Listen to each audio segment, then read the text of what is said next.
Welcome to civils only.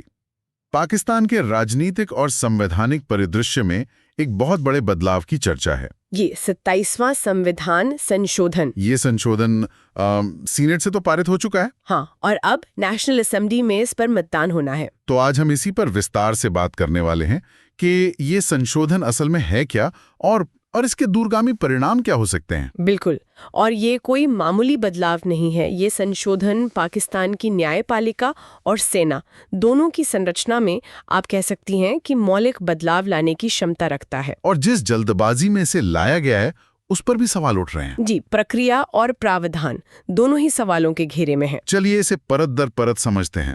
सबसे पहले सेना से जुड़े जो बदलाव हैं उन पर बात करते हैं। संविधान का अनुच्छेद 243, इसमें क्या बदला जा रहा है? देखिए, इसमें 3 मुख्य बदलाव हैं। पहला तो है चीफ ऑफ डिफेंस फोर्सेस यानी सीडीएफ का एक नया पद बनाना। सीडीएफ जी, और ये पद सेना प्रमुख के पास ही रहेगा। इससे होगा ये कि उन्हें वायुसेना और नौसेना पर भी अधिकार मिल जाएगा। अच्छा, मतलब सेना प्रमुख की शक्तियों में एक बहुत बड़ी अभूतपूर्व वृद्धि होगी। हाँ, तो फिर जो मौजूदा chairman of the joint chiefs of staff committee का पद है यानी CJCSC, उसका क्या होगा? उस पद को समाप्त कर दिया जाएगा, खत्म ही कर दिया जाएगा। जी। और जो वर्तमान चेयरमैन है जनरल साहिर शमशाद, वो 27 नवंबर को रिटायर भी होने वाले हैं। तो ये एक बहुत बड़ा ढांचागत बदलाव है। दूसरा महत्वपूर्ण बदलाव क्या है इसमें? दूसरा और शायद सबसे विवादास्पद प्रावधान वो है 5 सितारा अधिकारियों को मिलने वाली आजीवन छूट। आजीवन छूट, लाइफ टाइम इम्यूनिटी। इसका क्या मतलब है? इसका मतलब है कि 5 सितारा रैंक के अधिकारियों पर उनके पूरे जीवन काल में कोई भी आपराधिक मुकदमा नहीं चलाया जा सकेगा। कोई भी नहीं? कोई भी नहीं। वो जीवन भर अपनी रैंक, अपने विशेषाधिकार और यहाँ तक कि अपनी वर्दी भी बनाए रख सकेंगे। ये तो और ध्यान देने वाली बात यह है कि पाकिस्तान के इतिहास में अब तक सिर्फ 2 ही 5 सितारा अधिकारी हुए हैं। कौन कौन? एक थे फील्ड मार्शल अयूब खान और दूसरे हैं मौजूदा सेना प्रमुख आसिम मुनीर। तो ये संशोधन एक तरह से फील्ड मार्शल को सिर्फ एक मानद उपाधि से उठाकर एक मान्यता प्राप्त संवैधानिक पद बना देगा। ये वाकई चौंकाने वाला है। मतलब एक गैर निर्वाचित अधिकारी को ऐसी सुरक्षा दी जा रही है जो किसी भी चुने हुए नेता के पास बिल्कुल नहीं है।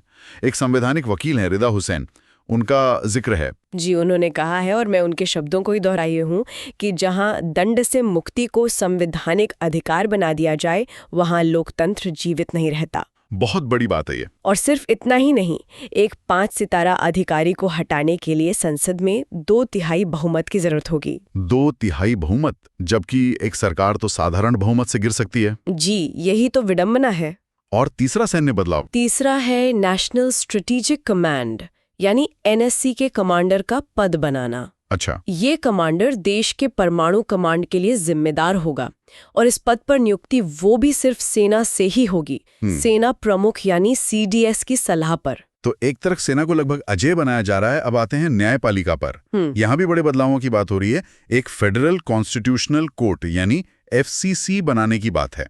ये क्या है? ये एक स्थायी संघीय संवैधानिक न्यायालय होगा।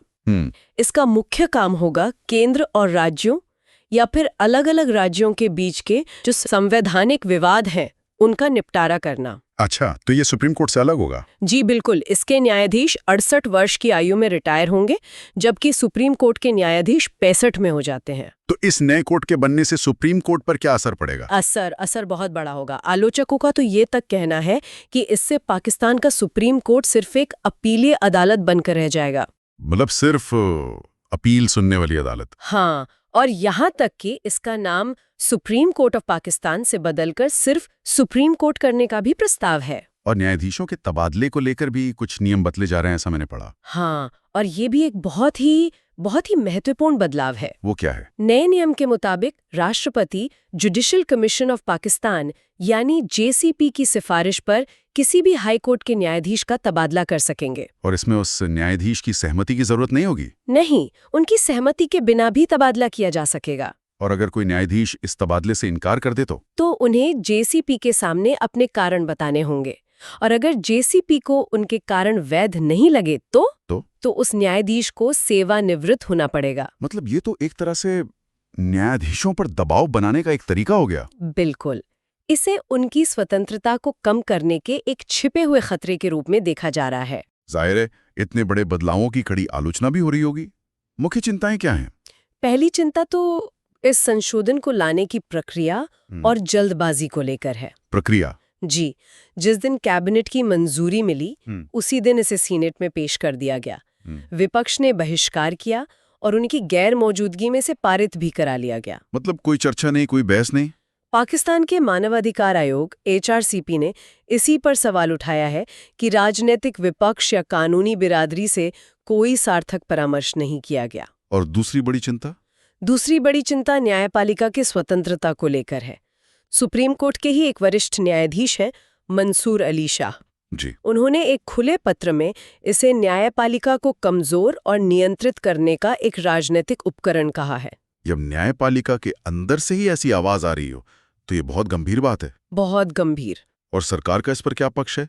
वो इन बदलावों का बचाव कैसे कर रहे हैं? सरकार का तर्क है कि सुप्रीम कोर्ट में संवैधानिक याचिकाओं की संख्या बहुत बढ़ गई है, जिस वजह से नियमित सिविल और आपराधिक मामलों के निपटान पर असर पड़ा है।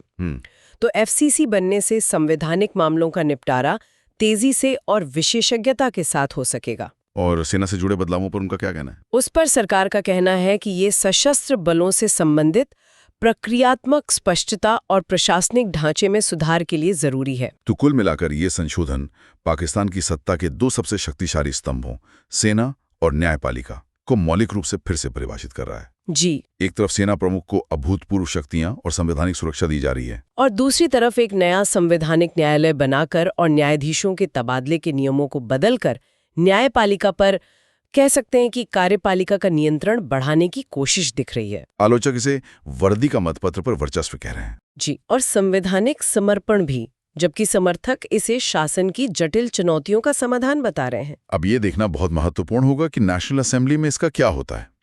लेकिन ये एक विचारणीय प्रश्न जरूर छोड़ जाता है। बिल्कुल। कि जब किसी देश में गैर निर्वाचित संस्थानों को संवैधानिक रूप से निर्वाचित संस्थानों से ज्यादा शक्तिशाली और ज्यादा सुरक्षित बना दिया जाता है, तो उस देश के लोकतंत्र के भविष्य पर इसका क्या असर पड़ता है।